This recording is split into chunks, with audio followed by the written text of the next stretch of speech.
Before anyone could make steel, they had to make iron, and making iron in the medieval period was a difficult, dirty business. It started with finding the right kind of rock. Not just any rock would do, they needed iron ore. This often looked like reddish brown or blackish stone, and people would find it in bogs or dig it out of shallow pits. Bog iron was common in many parts of Europe. It was a renewable resource in a way. It formed over years as iron-rich groundwater seeped up and reacted with the air. As people would harvest it, and in a generation or two, more might form. Once they had the ore, they couldn't just melt it. Iron ore is mostly iron oxide, which is just a fancy way of saying iron bonded with oxygen. It's basically rust. To get pure iron, you have to get rid of the oxygen. The medieval solution to this problem was charcoal. Not wood, but charcoal. They made charcoal by slowly burning wood in a pit with very little air. This process cooked off all the water, sap, and other things in the wood, leaving behind almost pure carbon. Your charcoal burns much hotter and cleaner than wood, which was crucial for what came next. The place where iron was born was the bloomery furnace. You shouldn't picture a massive, modern factory. A bloomery was a small, temporary structure. It was usually a chimney-like furnace made of clay, stones, and earth. It might only be a few feet tall, short enough for a person to reach the top. Building one was a community effort, and they were often built near a source of ore and a good supply of wood for making charcoal. The process itself was called smelting. The smith and his helpers would load the bloomery with alternating layers of charcoal and crushed iron ore. They'd light the charcoal at the bottom and then force air into the furnace to make the fire incredibly hot. This was done with bellows. Bellows were like big leather lungs. Often they were hand-pumped or worked by a foot treadle. For a bigger operation, they might be powered by a water wheel, but for a local smith, it was all muscle power. The constant pumping of the bellows was hard, monotonous work that could go on for hours. Here's the really important part. The goal inside that furnace was not to melt the iron. This is a common misunderstanding. A bloomery furnace did not get hot enough to turn iron into a liquid. Liquid iron requires temperatures of over 1,500 degrees Celsius, and they just couldn't reliably get that hot. Instead, the bloomery worked through a chemical reaction. The burning charcoal produced carbon monoxide gas. This hot gas rose up through the layers in the furnace. As it passed over the iron ore, the carbon monoxide got greedy for oxygen. It stripped the oxygen atoms away from the iron oxide, leaving behind particles of solid iron. As these little bits of iron got hot and soft, they started sticking together. They would drift down through the furnace and collect at the bottom in a single spongy mass. This lump was called a bloom. At the same time, all the other impurities in the ore, the rock and sand and dirt, did melt. This melted waste was called slag.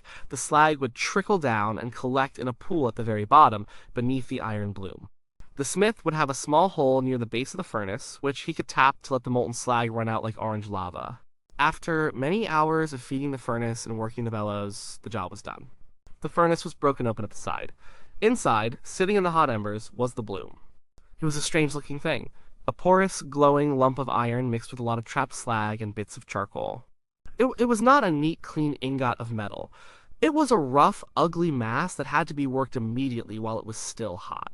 The smith and his helpers would drag this bloom out of the furnace with long tongs. Then the hammering began. They would place the glowing bloom on a large stone or an early anvil and start hitting it with heavy sledgehammers. With every strike, bright orange slag would spray out. This was called consolidating the bloom. The goal was to hammer the spongy iron together, squeeze out the trapped slag, and form it into a more solid, usable bar of metal. This was incredibly hard, hot, and dangerous work. The result of all this effort was wrought iron. Wrought iron is almost pure iron. It's tough and malleable, which means you can bend it and shape it without it breaking. It's great for making things like nails, hinges, and chains, but it has a big weakness. It's soft. You can't hold a sharp edge on it for very long. A sword made of pure wrought iron would bend in a fight.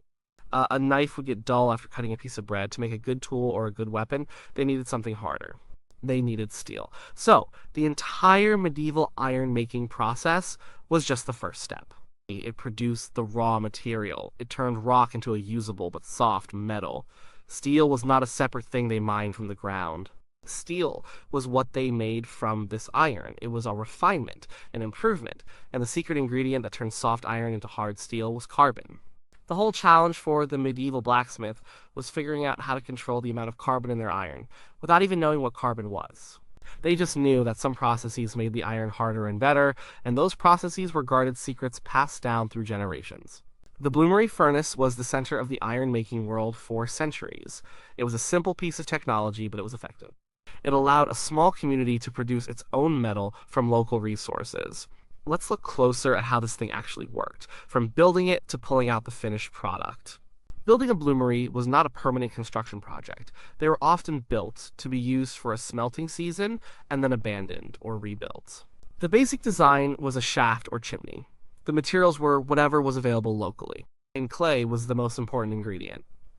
It had to be good quality clay that could withstand high heat without cracking.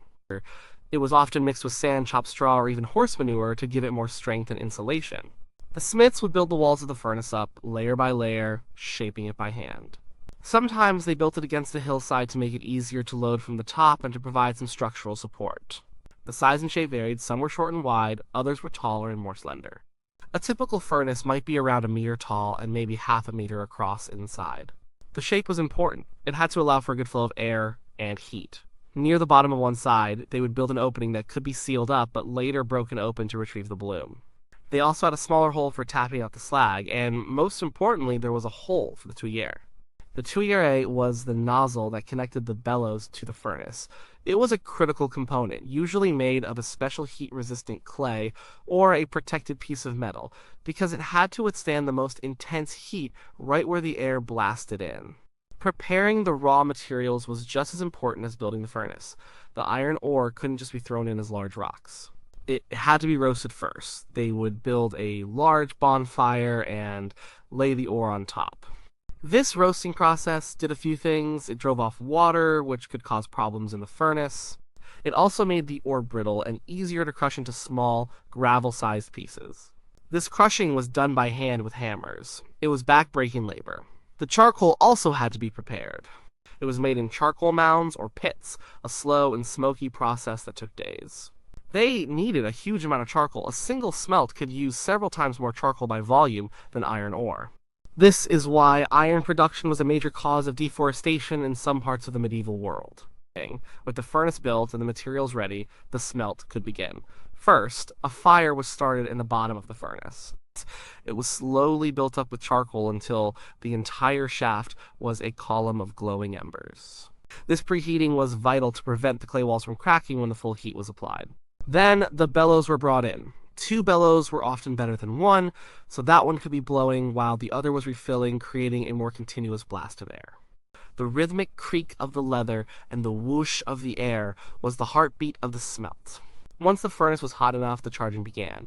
The smith would dump in a layer of charcoal, followed by a layer of the crushed iron ore. Then more charcoal, then more ore. They would continue this layering process for hours. The smith judged the state of the furnace by the color of the flames coming out of the top, the sound it was making, and the smell of the smoke. Yes, it was a craft based on experience and sensory details, not on thermometers or gauges. Inside the furnace, a complex process was happening.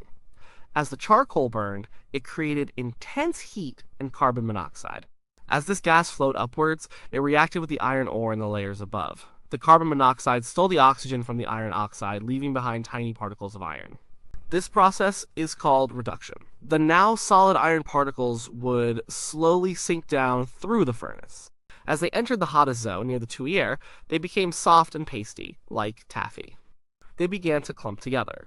Meanwhile, the other stuff in the ore A, the silica, alumina, and other rocky impurities also got hot. These materials melted at a lower temperature than the iron. They turned into a liquid slag. The slag dripped down through the furnace, washing over the iron particles. This was actually helpful. The slag acted as a flux, helping the impurities to separate from the iron. It also formed a protective coating over the iron particles, preventing them from reoxidizing as they got closer to the blast of air from the tuyere. The liquid slag pooled at the very bottom, while the clump of pasty iron, the bloom, formed just above it. The smith knew the process was nearing its end when the production of slag slowed down. He would periodically use an iron rod to poke through the tap hole to check the consistency of what was inside. When he judged it was ready, he would tap the furnace, breaking open the slag hole to let the molten waste run out. It flowed out as a glowing, fiery stream. Once the slag was drained, it was time to get the main prize.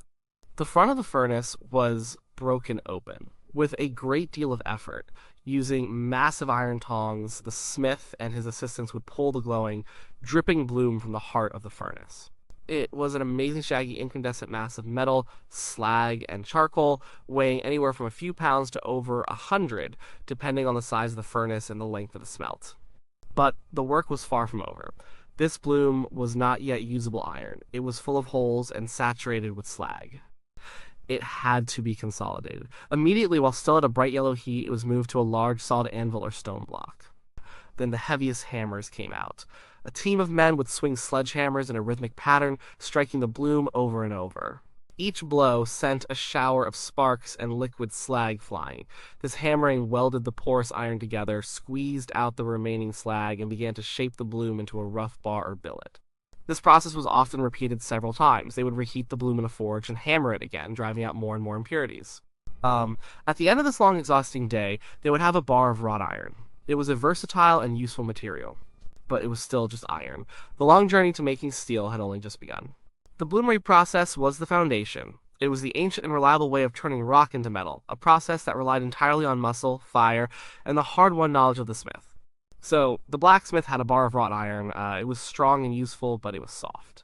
To make it truly special, to make a blade that could hold a razor edge or armor that could turn away a blow, it needed to become steel. And the difference between iron and steel is all about one thing: carbon. Steel is simply iron with a small amount of carbon mixed in. Wrought iron has almost no carbon. Cast iron, which they couldn't really make in Europe at the time, has too much carbon and is brittle. Steel is in that perfect sweet spot in the middle. A medieval blacksmith didn't know about carbon as an element. He didn't have a periodic table. He just knew that if he treated his iron in certain ways, using charcoal and high heat, it would change. It would become harder, stronger, and more valuable. He learned these methods through generations of trial and error. The methods they developed were clever ways to get carbon to soak into the solid iron. The most common method was a process called cementation, or what we might call case hardening today. The idea was to pack the iron in a carbon-rich environment and cook it. A smith would take a finished bar of wrought iron and place it in a clay box or tube. Then he would pack the box tightly with a source of carbon. This was usually powdered charcoal, but it could also include other things like hoof and horn shavings, leather scraps, or bone meal. These organic materials were full of carbon. Once the box was packed, it was sealed shut with clay to keep the air out. This was important. If oxygen got in, it would just burn up the charcoal and scale the iron away. The sealed box was then placed into a furnace or a large forge and heated to a bright red or orange heat. And it was left there, not for an hour or two, but for days, sometimes even a week. Inside that hot, sealed box, a slow and patient transformation was taking place. The heated carbon source released carbon monoxide gas. The surface of the hot iron bar absorbed the carbon atoms from this gas. The carbon would slowly, very slowly, migrate or diffuse into the iron. It was like leaving a sponge in a shallow pan of water. The water soaks in from the bottom, but it takes a long time to reach the top. In the same way, the carbon soaked into the surface of the iron bar. After the long cooking time, the box was pulled from the fire and allowed to cool slowly. When the smith broke it open, the iron bar looked different. The surface was often rough and blistered from the intense process. This is why the product was often called blister steel, but the real change was invisible. The outer layer of the bar was now high carbon steel. The inside, however, was still the soft, low carbon iron core. The smith had essentially created a bar with a steel jacket. This case hardened iron was useful for many things.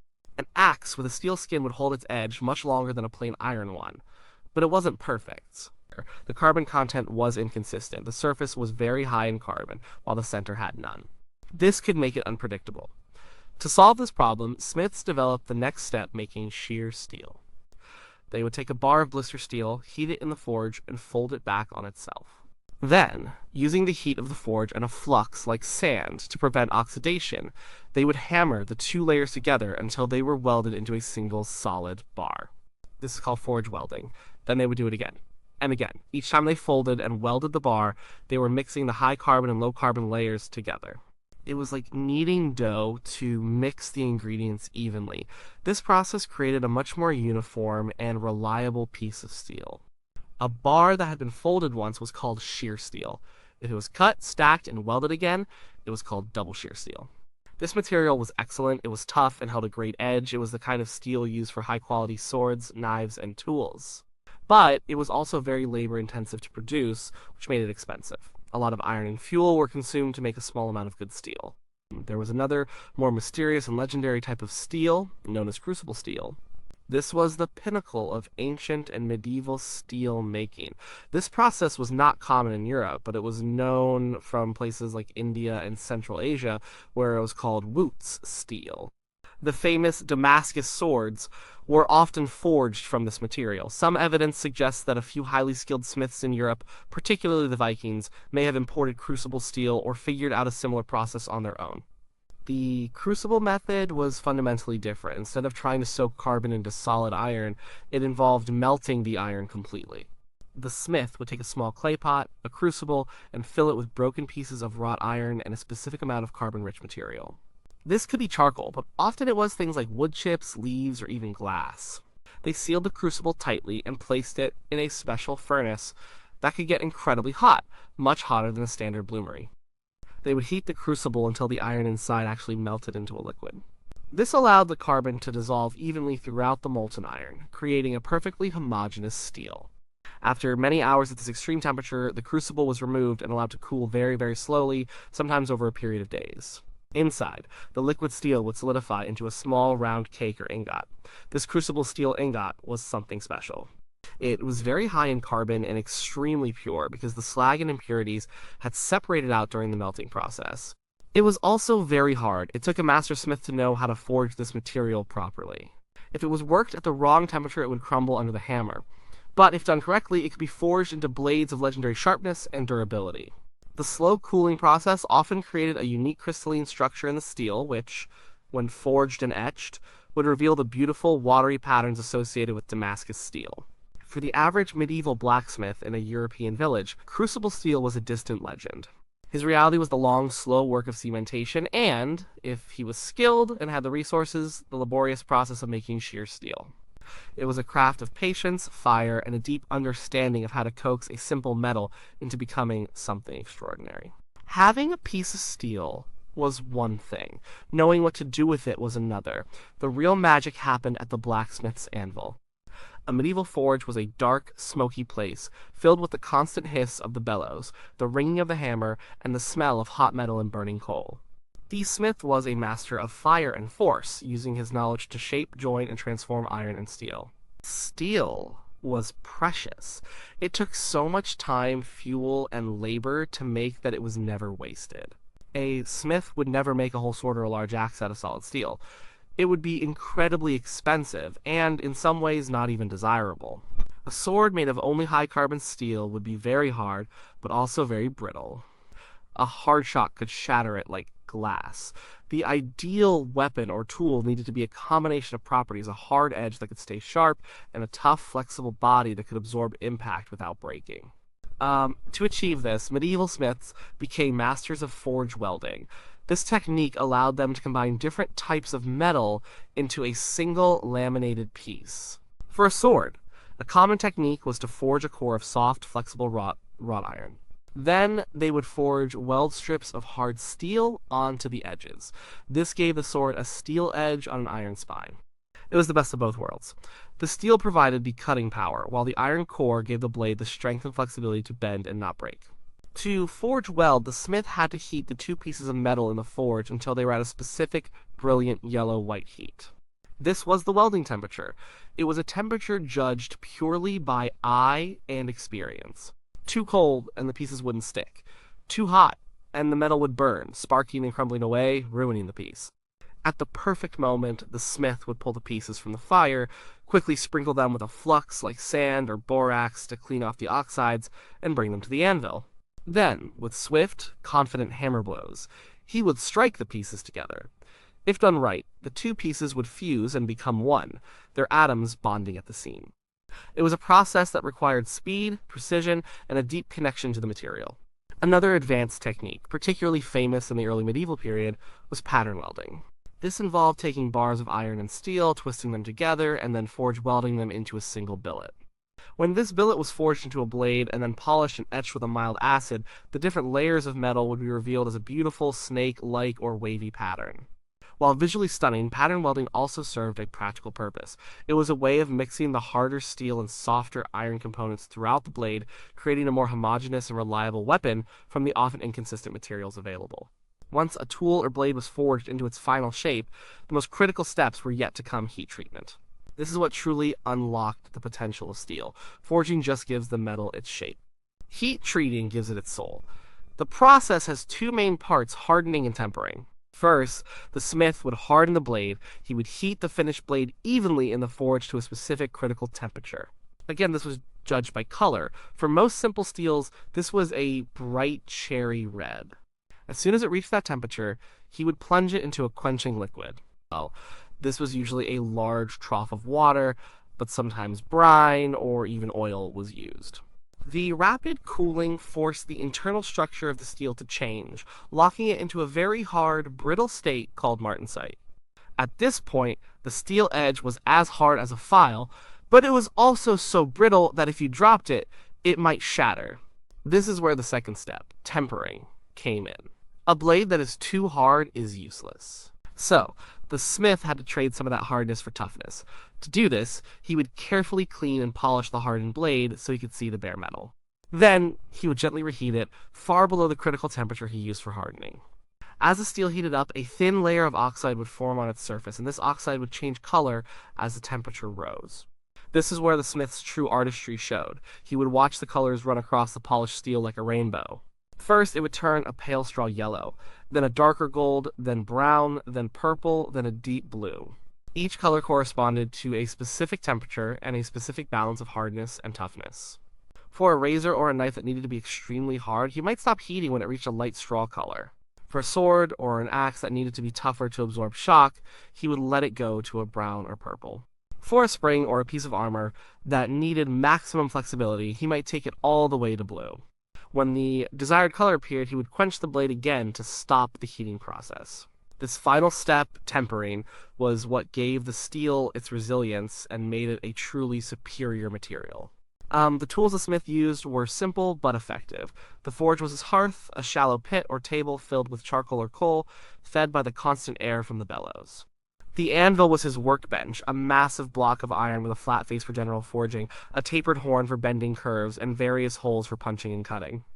He had hammers of all shapes and sizes, from heavy sledgehammers for rough work to lighter, more precise hammers for finishing.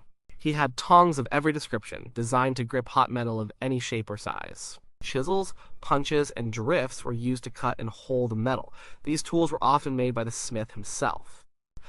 A good smith was not just a producer of goods, he was also a tool maker who created the means of his own production.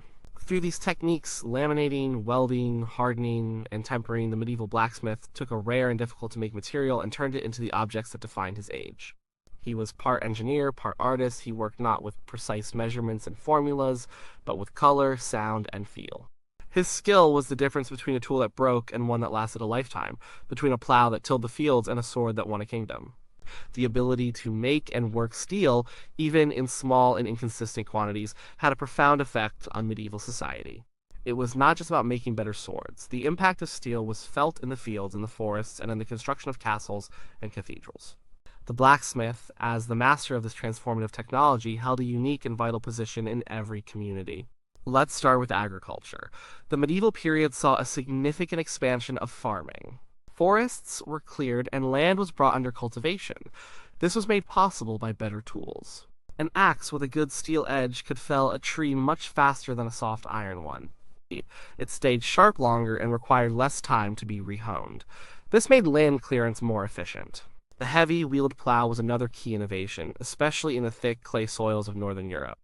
The most critical part of this plow was the plowshare, the cutting blade that broke the earth.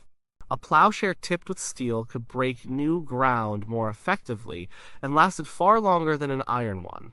Better tools meant more land could be farmed, which meant more food could be produced.